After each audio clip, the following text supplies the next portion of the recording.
Hello everyone, another day, another legal learning. Let's talk about absenteeism and tardiness.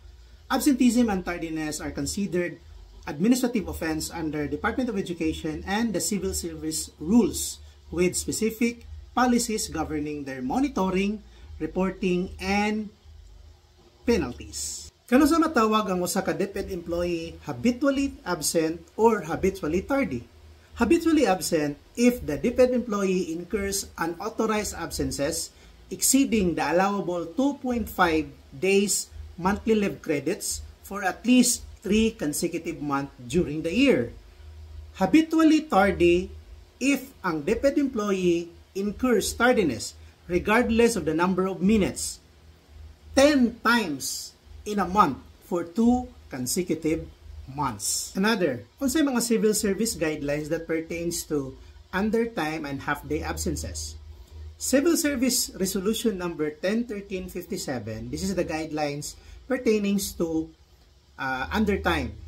Ingon dito, if ang employee ning incur og undertime regardless of the number of minutes or hour 10 times in a month for 2 consecutive months, shall be liable for simple misconduct or conduct prejudicial to the best interest in the service.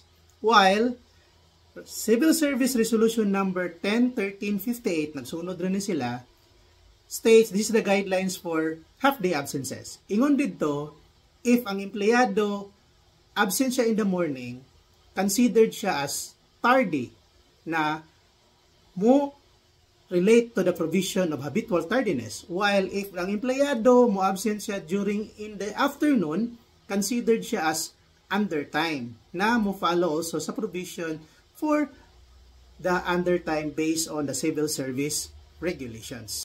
And lastly, under the revised rules on administrative cases in the civil service or RACs, kung frequent na gali ang pagka-absent o habitual na gid ang pagka-tardy sa empleyado, he or she may be charged for neglect of duty or gross misconduct, which has a penalty ranging from reprimand, suspension, or dismissal.